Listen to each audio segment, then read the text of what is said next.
Boa noite, pessoal. Então, dando continuidade ao nosso trabalho, só para a gente apresentar melhor o nosso grupo. O nosso grupo seria eu, o Henrique, o Thaleson e o Wilson, tá? Então aqui a gente vai dar continuidade à parte hormonal, então, do sistema reprodutivo feminino, onde a gente tem um esqueminha aqui que a gente trabalha os hormônios, onde a gente tem primeiro uma sinalização no hipotálamo, onde, tendo a baixa do estrogênio e da progesterona, tem um aviso ao hipotálamo para a produção do GnRH, que é o hormônio liberador de gonadotrofina. Ele vai ter ação na hipófise anterior. A partir disso ele vai liberar o FSH e o LH, que vai ter ação no ovário, e esse, por sua vez, vai liberar estrogênio e progesterona.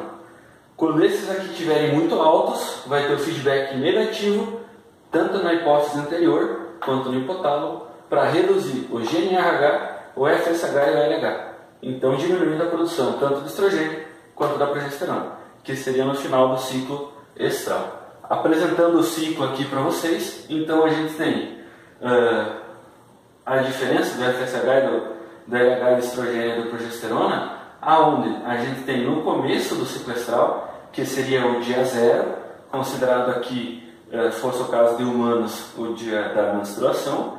Aqui a gente tem início leve num pico de FSH, que é o hormônio folículo estimulante, que vai estimular o ovário a produzir células no ovário, até ter uma célula vencedora, vamos dizer, que seria a mais estimulada, que ela vai acabar tendo a ovulação. Na ovulação, então, vai sair o ovócito.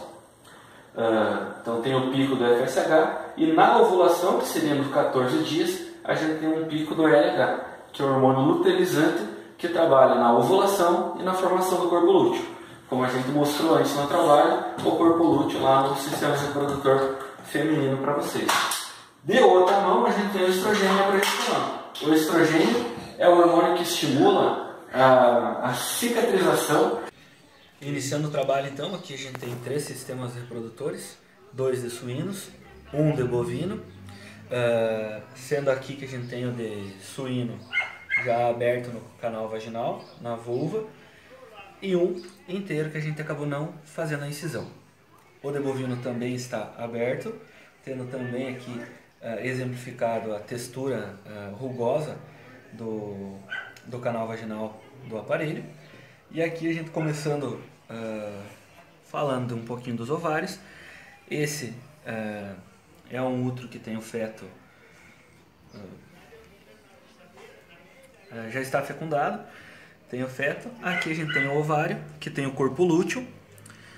Aqui tem os folículos que não foram os dominantes, acabaram regredindo. Aqui tem o corpo lúteo formado, que depois da ovulação ele então toma essa forma. E aqui a gente tem um ovário bovino normal, sem o corpo lúteo, com algumas coisinhas aqui de folículo já também regredindo. No suíno a gente também pode ver a diferença de ovário, que é um pouquinho mais...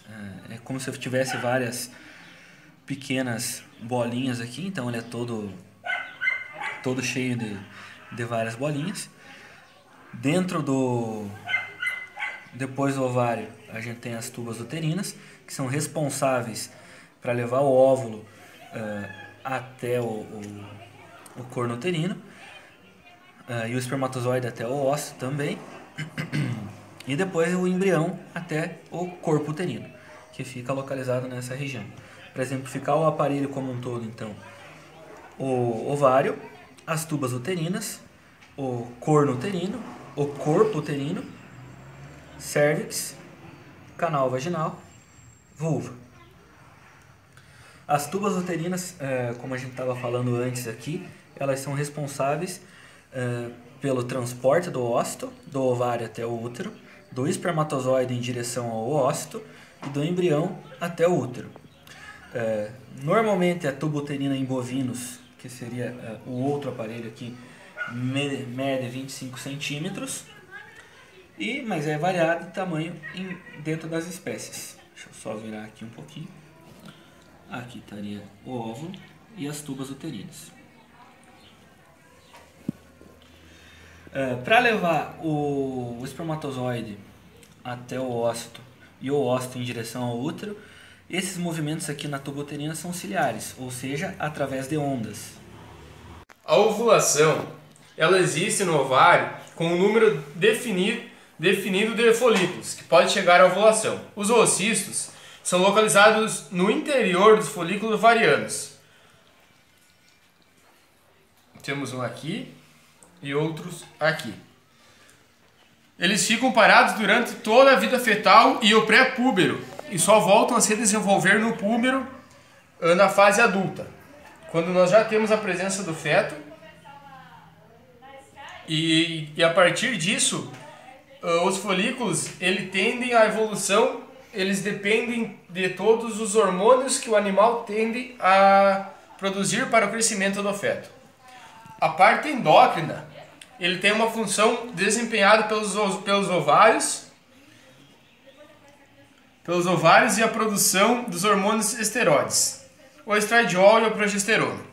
O estradiol é produzido pelas células do folículo ovariano. Beleza, calma aí. O estradiol, ele é produzido pelas células do folículo ovariano. Ele atua no sistema nervoso central e induz o comportamento do cio da fêmea. O estradiol promove no útero o aumento da massa do endométrio, a camada interna do útero, da contratilidade muscular, que seria o quê? O aumento gradativo conforme o crescimento do feto. Além disso, determina o aparecimento das características sexuais do feto e assim fazendo uma estimulação de desenvolvimento da glândula mamária e controla as liberações dos hormônios, os folículos estimulantes, o FSH e a luteinizante, o LH. A progesterona é secretada através das células luteinínicas do corpo lúteo.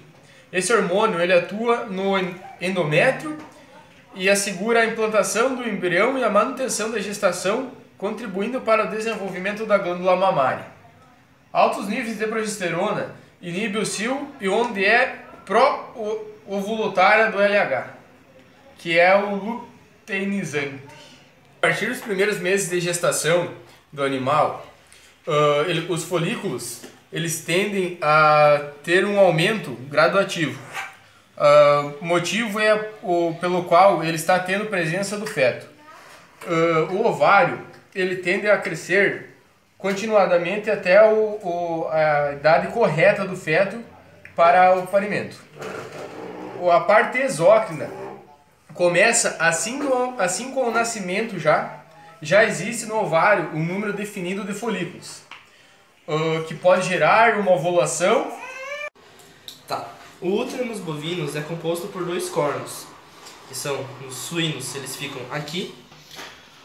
O útero nos bovinos, o útero é composto por 2 cornos, um corpo pouco desenvolvido e uma cérvix, que fica aqui.